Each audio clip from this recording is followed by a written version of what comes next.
nationalism, woke culture, liberal woke culture, ultra-nationalism. They were liberals and they were concerned Is culture important? to create better society. Who are you? What is your take? A nationalist, a leftist, or which side are you? I don't believe in that.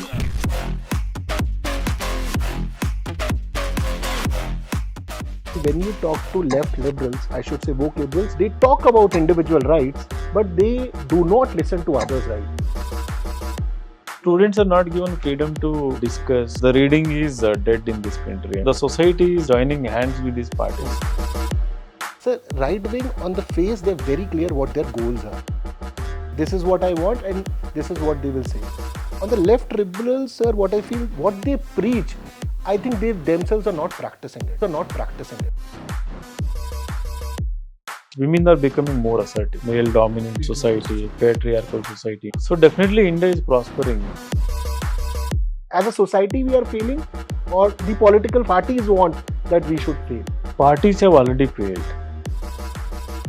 Around 50,000 crores meant for development works, but it is not released because still the money is being adjusted for the whatever the freebie thing. You cannot construct a new medical college, a new university.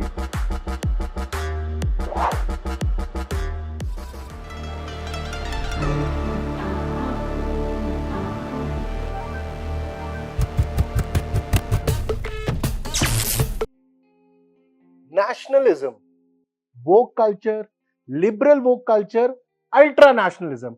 I'm sure you must have heard of these terms. But what these terms mean and on which side are you? Let's dig deeper into this. Welcome to Beyond the Headlines. We have again the legend Vinay Kumar Sir, who will again talk deeply about these issues. Sir, before even I proceed with this, I have a question. First, is culture important? Because all this is related to culture, I feel. Is culture important?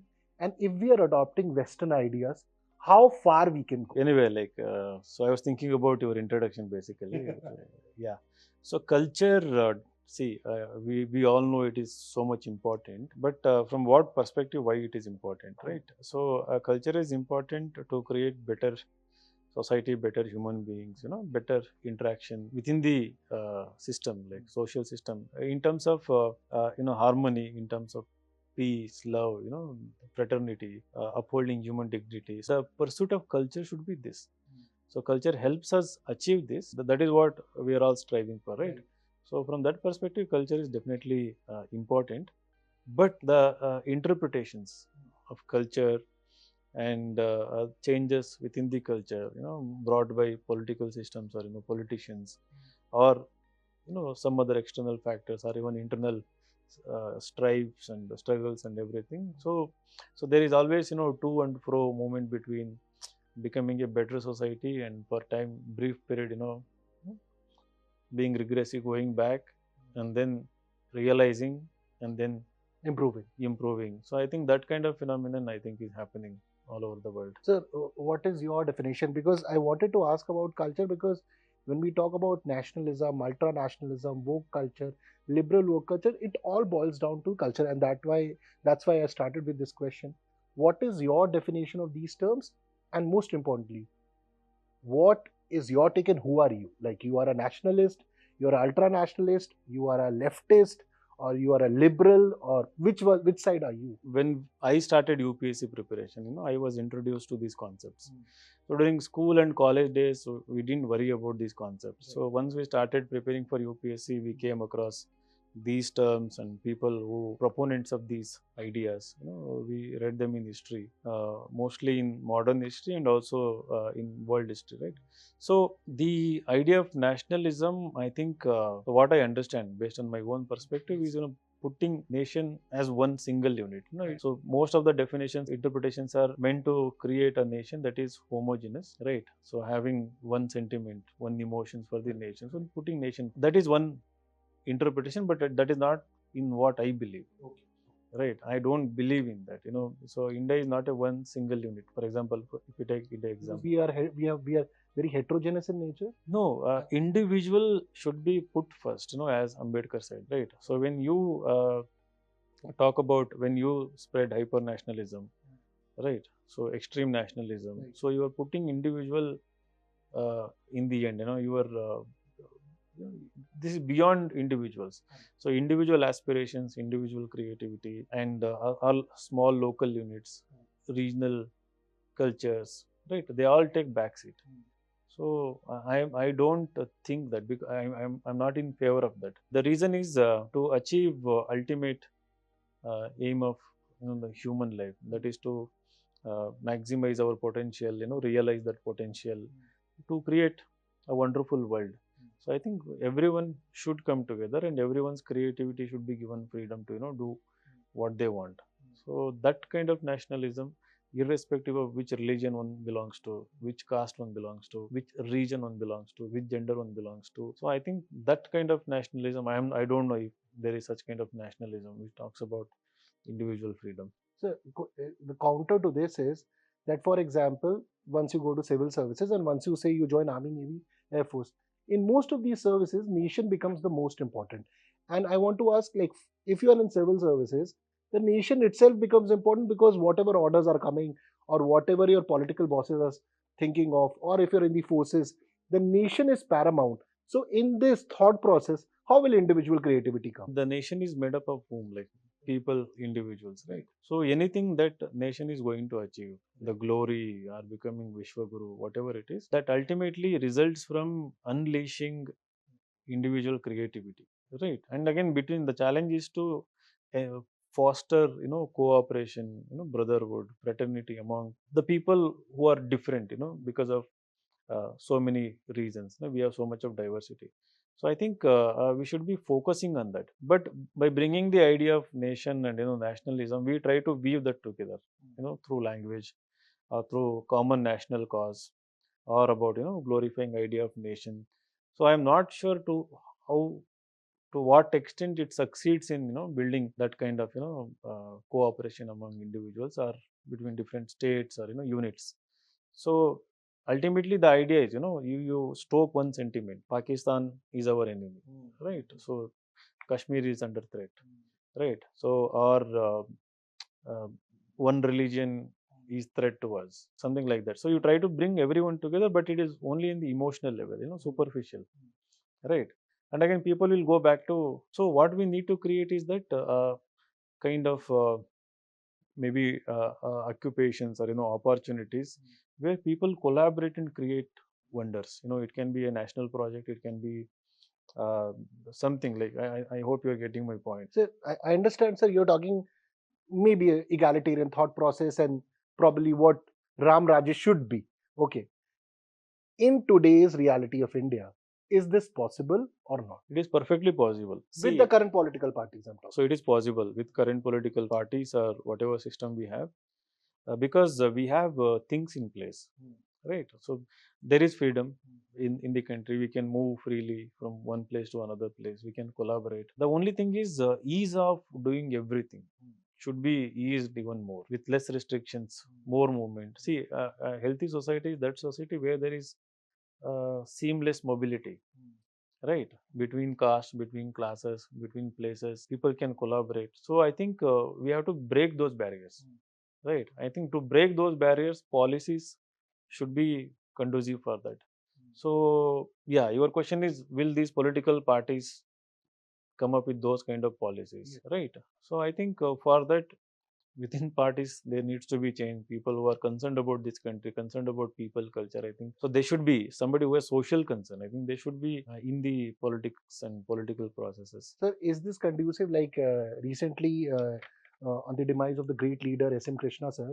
So he was in Congress, and since in one of the podcasts you spoke about that, Sanjay, quality of education is important. And he came from a farmer family. He went to America for studies, and there is a huge rise. He defeats a lot of people in elections, and eventually from Congress he also goes to BJP. So is this the conducive environment where person over a period of time his thought process and ideology changes? I mean, in reality, ideology doesn't change here, right? Okay, okay. Some kind of compulsion is created, pressures are there. But you talked about educational inequality, that is another barrier which I was talking about. There is caste inequality, that is another barrier. So I think our focus should be more on breaking these barriers, right? Building bridges. So then ideology doesn't matter. Out of this ideology, which will be more in favor of breaking this barrier and can break it. Okay, so before I answer that question, so there is also another idea here. Uh, so I don't know if I've interpreted it correctly. Ultimately, for development to take place, there must be unity within the country, right? Absolutely. Right. So nationalism is also important. What Ambedkar said, Yes. individual is also important. Nationalism is also important. The idea of India is also important. But when you have so many social inequalities and so many frictions within the society, and he was worried about lack of social morality in this country. So the constitution won't work as long as there are inequalities. So how do we address that particular issue, right? So that is the major concern. Sir, since you're talking about Ambedkar, now Ambedkar, sir, at the same time when he's giving his views, he's ready to listen to others also, what their opinions are. But what we see, and this is a thought process come when you talk to left liberals, or I should say woke liberals, they talk about individual rights, but they do not listen to others' right, because they have this, elitism in that what they feel about society or their intellectual interpretation, it is what it is. And I think that this is one of the reasons why there is a rise of right wing and All over the world. all over the world, ultranationalism, because people who are liberal, they think they know everything. They are arrogant, I think, as you said, elitist also, and that I think I have experienced myself when I've interacted with those people. Can you share some instance? So when I went to give interview in 2010, I tried to interact with some of the core people, who were part of this India against corruption. And I felt they were arrogant, they were not listening. I had intellectual curiosity to, just interact with them. After getting into politics, I've seen some of the liberal, so-called liberal people, they think they are right, they know everything. And they are right and others are wrong. So they don't listen to other ideology. So we conclude that, that ideology is wrong. There may be better elements within that ideology, right? So these people are like very rigid about it. So I think there is this word recalcitrant or something, in English, so something like that. So they have stopped listening to other people. So that is another Why reason. is that, sir? There is another word, condescension, something, Yes. right? Condescending. Condescending, like, yeah, contempt is also there, because these people are, I mean, the other ideology is occupying their powers and their spaces slowly, and always these people had the feeling that these were less intellectual, less The well right wing is read. less intellectual. These people have that notion. Okay. Right? So suddenly when these people are on the rise, I think that is mostly born out of insecurity, that kind of arrogance that So, they are sir, exhibiting. if I talk about some right wing people which have become popular, like, say, if I say Major Gaurav Arya, Dr. Anand Ranganathan, so if you listen to them, they have their viewpoint and they are very clear what they are talking about. On the other side, when we talk about left liberals, like, sir, right wing is One thing I have noticed, left liberals or whatever these liberals, their humility is fake. sir, right wing on the face, they're very clear what their goals are. Okay, this is what I want, and this is what they will say. On the left liberals, sir, what I feel, what they preach, I think they themselves are not practicing it. You see Louis Vuitton shawls, Yes, Louis Vuitton belt, and I've seen that is fine. Okay, they are rich. That is personal, and they are entitled to wear all those things. But the thing is, I haven't seen them actually, as you said, practicing what they preach. So I think that there was a time that used to be the case. I think 70s, 80s, and early 90s, there were liberals and they were concerned, and I think something changed. I think post globalization. I'm not sure about it. I should read my history properly. So I think the recent liberals, all these IMF and WF talks that happens in, where Davos and all, it is purely elected. Do they invite a poor farmer and listen to his opinion, right? Do they invite a poor transgender or somebody a victim of child marriage or Devdasi system or whatever it is? So it doesn't happen. sir, on this only. So, for example, let's take the example of Canada. Trudeau talks about, media rights. Now, media rights, when the trucker, rebellion or trucker incident was happening, the media was banned. Second, then he was saying that Indian media is reporting against what is happening in Canada, and this is internal affairs. But their media can report and write anything about us.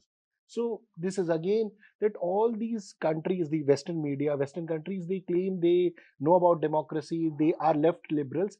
If they are actually so good, then why are they losing elections, sir? So within their countries, this phenomenon, right? I mean, what they ignored was there is inequality within their countries. Right, sir. Right. So they didn't listen to the common man, Right. the labor class. Right. They didn't go to them. Right. See, Trump almost in at the end of his campaign. So there was this garbage incident. Yes. The garbage truck he was Yeah, Biden called Republican voters as his supporters as garbage, and he cleverly did the garbage, driving the So you garbage were truck. tweeting also about this a lot on X when. Yeah, I'll talk about it. And then there was this Obama comment that Trump doesn't know how to, he was talking about the vice president contender, right? So he fixes his own car and truck and everything. So Obama said that Trump has never touched these things. So he went to McDonald's, right, and he delivered McDonald's. But that is again pretension, right? Yes. But he showed that he was a man of action and was with the working class. I don't agree with that kind of politics. But the thing is, while liberals are failing, even with good intention, is that they are totally detached from the common people. So in India, of course, there is effort being made to connect with all the sections of working class right now. But one individual doing that won't help. It has to be part of the system, part of the ideology itself. You know about which party I'm talking about. Right. So the thing is, except that individual, like everyone has become elitist, detached from the grassroots. Sir, I'll move from Europe and America to India. For example, say if we say that we talk about this organization RSS and we say that it's a right wing organization. For example, let's say that do we have any organization from left who is working, because RSS works on routes, they from floods to everything, they go and they give food and everything from various things they do. Is there any left organization or left of the center or Congress cadres or any other on the left side which is able to even manage what RSS does? I mean, you should answer that question. Like maybe they used to do earlier times. Right now, unfortunately, not doing that. See, I was in one party, and I was so sad to see that there are no people to work at grassroots level. Even for the party, forget about social service. That is totally absent, and it is mostly lip service, and the space is being occupied by the one you mentioned. Sir, like when we study modern history, we come up with these names, Firuz Shah Mehta, and all those leaders which had a deep thought process and they connected with the ground. What happened in the country that there's a dearth of these leaders? It has almost become zero. Like when you said that, Sanjay, this elitism has come. For example, there's a rise of right wing which is happening, but why we see that this socio or economic thought process, it's not there on the ground. Why it is happening? I want to understand. No, even I was thinking about it, why it is happening. What happened, in my opinion, I don't know if I'm right or wrong. Uh, so there was this one party which was in power for at least for 50 years, right? So what happened? Mainly relied on one family and one type of leadership loyal to that family. So and then they got into power, and then their next generation, their children and all. And another term. This is going taking back to nepotism, sir, podcast. Yeah. So what happened? The power and authority, and it got so much entrenched, right? So it became taken for granted type. Anyway, we are going to come to power, so we know how to do it. So when that mindset developed, they started detaching from the people. Meanwhile, vote banks developed, right? So there were, certain people who are anyway going to vote. So ultimately, what happened? If you see all the youth leadership of that political party, they all come. They were all born with gold spoon in their mouth, not silver, right? So they don't care about the grassroots. They were brought up in urban setup, in international school and colleges, some with foreign degrees. Good, educated, good. But sir, many of our leaders came from these schools who were good. as you said. So that first generation used to be like that, no? Okay. So once you come from second, third generation, like political background, so you know that there are people within your family to help you win election. You don't have to go to the people. You don't have to work for the people. You don't have to be with the people. And there is a tradition, the people keep coming to the bungalows and palaces of, these people. So that is a culture that has become dominant in most of the constituencies now. Sir, because of this debate on nationalism, ultra-nationalism, or the woke culture and everything, do you think even the media has got polarized? It is so evident we don't have to tell about it. There is right media, rightist media. There used to be leftist. It is all bought now. So, It is but not. this is always there. Now, whichever party is in the power, the media will always belong to them. Media is sold to them. I mean, they don't have conscience. So whoever is there in power, they go with them. They talk about them. They promote them.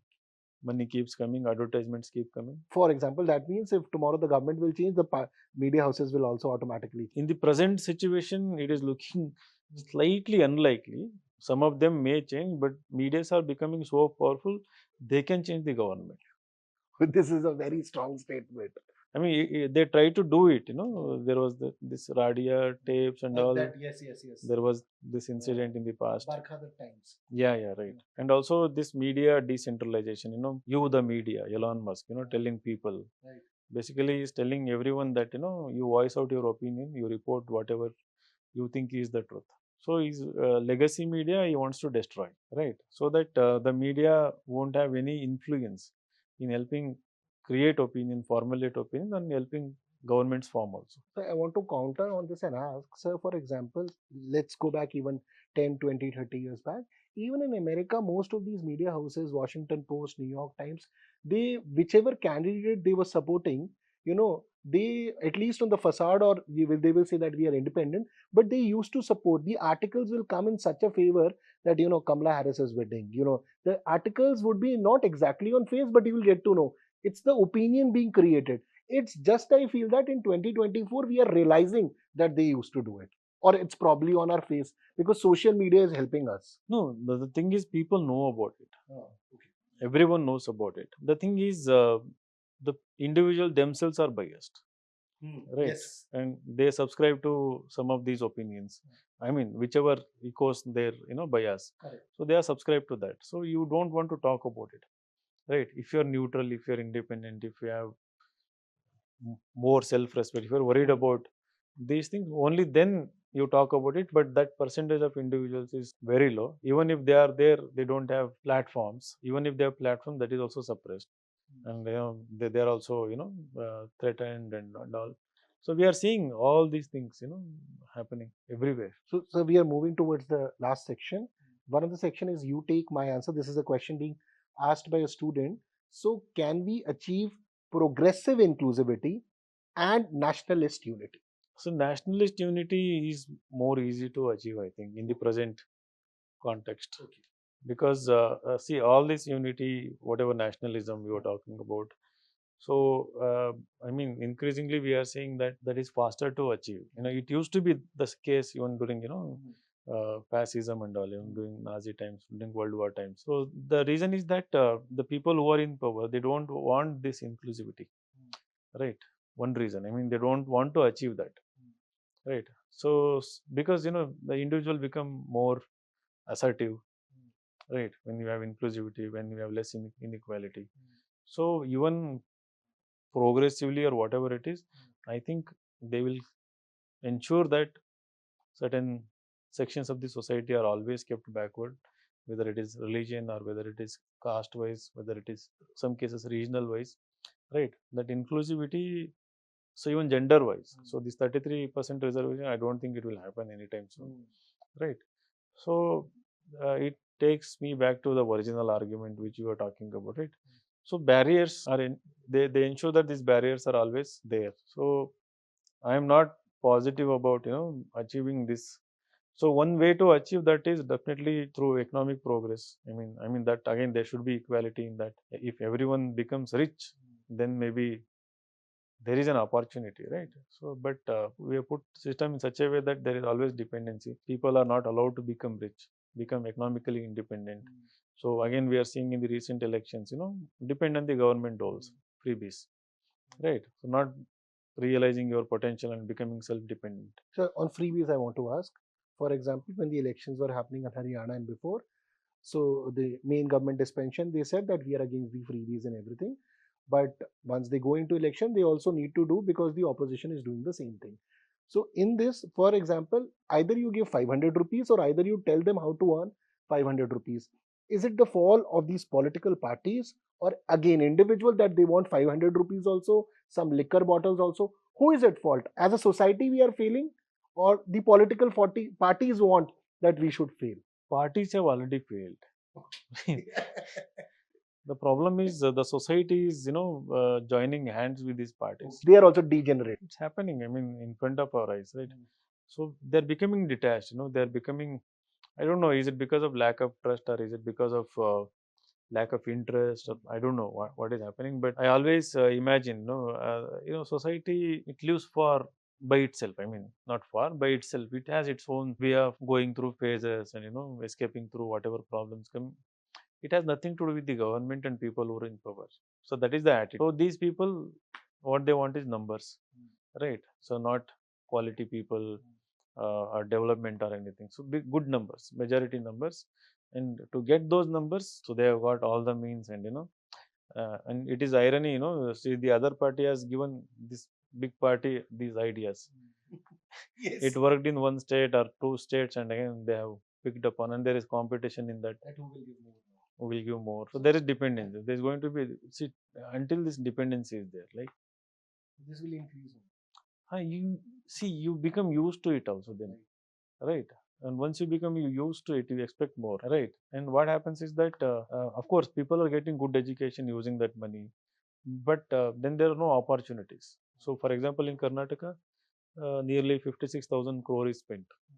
Right. So the size of the budget was around 3 lakh crore or something. So around 50,000 crore was meant for development works, but it is not released because still the money is being adjusted for whatever the freebie thing. You cannot construct a new medical college, a new university, or improve the existing education infrastructure or something, right? So what is the point of getting education if it is substandard education? Sir, adding more to the questions, I want to ask, for example, the discussion we are having, this nationalism, woke culture, is there small islands in this country, small people who will understand it?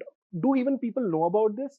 Are they already part of it, but they don't understand it? Regarding this woke, Yeah, woke culture, nationalism, woke culture. You tell me, for example, in these, like I come from Delhi University, sir. So I've seen this, that they're very superficial in nature. They don't go, I'm not saying that you need to adopt the entire culture. So I feel they're very away from the culture, anything which is westernized in it. So, for example, for me, feminism means independence of both the sexes, sir. Equality for both. But feminism never means male bashing. So, like lot of things which I've seen in the university, I feel that they are very superficial in nature. They don't go into the depth of topics. They don't read. That's the problem. They don't read. They probably might have much better English than me. There is no doubt about it, and probably use a better, jargons than me.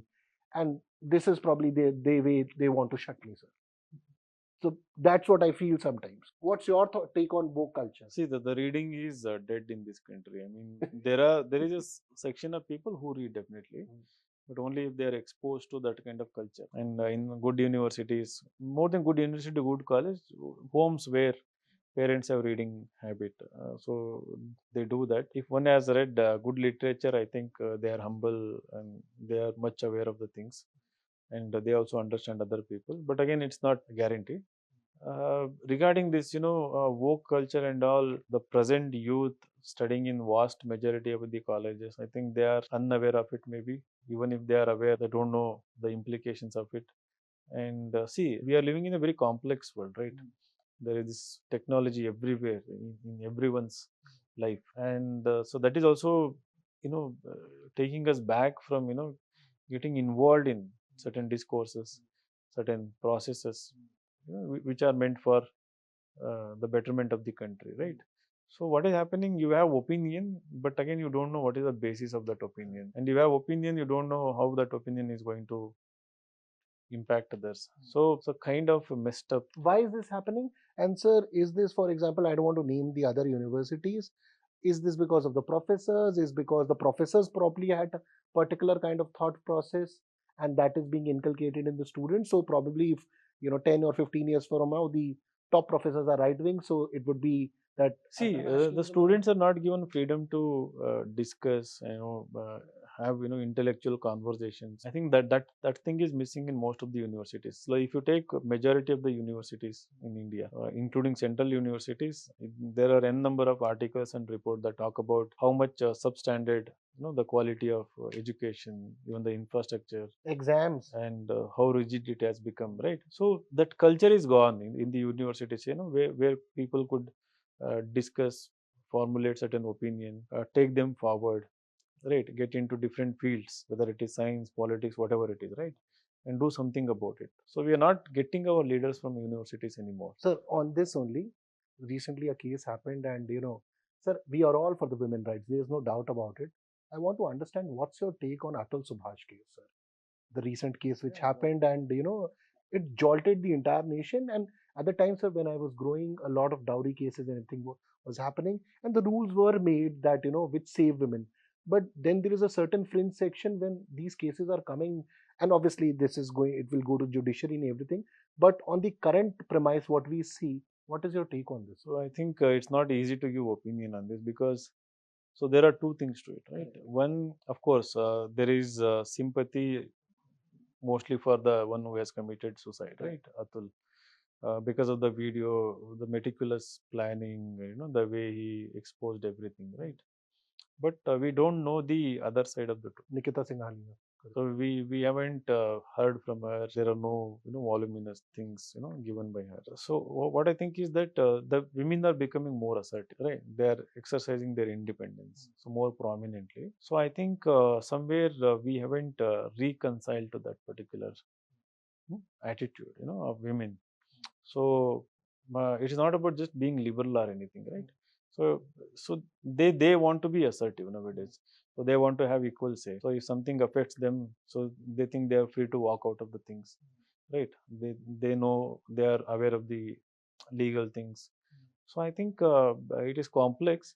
So we don't know the truth in this case. But I know because of this attitude, the divorce rates are increasing, right? I mean, there is nothing wrong in increasing divorces. I mean, if somebody is not happy, that's fine. So I think still it is male chauvinist, male dominant society, patriarchal society, India. So I think we haven't come to terms with Sir, when we talk about liberal, it should also talk about men rights. see, the men have enjoyed all the rights and they're still enjoying all the rights, right? The thing is, the very idea of equality is about upholding the dignity of another individual, right? So not giving them space. I mean, you are no one to give them some space or anything, right? It is rightfully their space, and something. So that we haven't understood. But again, see, then there is something called Indian culture, and respecting others, and which has come from lots of generations. So I think there is this friction, not just between male and female, between our values, so-called good values, and new values. So I think we are going through some kind of complex transition phase. So I think we'll keep witnessing these kind of events. Today morning also in newspaper I read, in Kannada newspaper, in Bangalore another individual has committed suicide and has blamed his wife, right? So I think we have to see from both the perspectives, understand from the socio-cultural context this particular issue, rather than from only from the binary of male and female angle. So, sir, coming to the last question, as what you tell me, what I understand is that a huge amount of churning is going in our society in terms of individuals, in terms of states and nationalism, woke culture, liberal, whatever you want to say. So, what do you see the path forward? Like where is India moving? Say, I'm talking about 10 years, 20 years, and you being into politics and rising into that.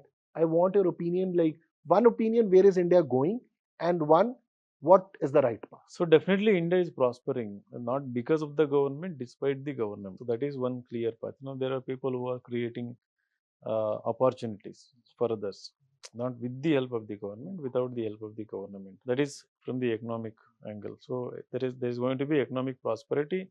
Another reason, there are so many sectors and fields still like virgin sectors. Like there is so much opportunity for innovations, investment, and increasing the production, like doing something new about it. So society wise, so I think it's very complex because That's what I want to. yeah, because the culture thing comes, right? And I think we are moving ahead, moving away from all our old values, the culture. So it becomes superficial. Even if somebody is celebrating a festival, it has become superficial. Not because of understanding of the festival. It is because Instagram, we have to show off. We are doing this. Right? It's not because we consider it as a value. We consider it as a practice and need to be done. It has become mechanical. So similarly, so I don't want to talk about food and attire and other things in terms of the social relationships and everything. So I think that is going a complex change, right? I mean, it becomes very difficult to uh, what I said, like reconcile with that kind of attitude in the future. But that is the way forward, I think. So more liberal attitude, yet when it comes to government, you have more nationalistic government. In the bottom, you have more assertive, more liberal people. So liberal people, what I understand, what liberal people, assertive Nationalistic governments. nationalistic government, and country moving progress in terms of economy. So this is what we can see majorly in the coming 5, 10, 15 years, and this will definitely. And like I want to add something. Like, Okay. see, so when we're discussing this thing, like I have this guilt. We are not experts. Right. Right. I mean, the listener should know that Sanjay or myself, we know we have read few things, and based on that, we are discussing. I mean, these are not something to be taken on seriously, face value. Right. We are just having a conversation. If you disagree, put your views in the comment section, and if you want to add certain dimensions to what we were discussing, please feel free to add them in the comment section. Definitely. So I think my ending has already been done by Sir. So I just he's told you that whatever your comments, for example, you might totally disagree with us. For example, you might agree, when I say Delhi University, you might say, Sir, you are absolutely wrong, or you might disagree with Vinay Sir also. Please put your comments, because that is what his opinion about, and that is again about liberty also. That you need to put, we'll take it, and whatever the next topic you want to suggest us that we should take in the podcast, we'll take. And in the coming podcast, we'll also talk about something very important, that is social media or social media influencers. Are these people the new power brokers, or they are rightfully influencing, or for that matter, there is obscenity there? This is a very important concern from the social media point of view. We'll talk about that in the next episode. Thank you very much for joining us. Take care and bye bye.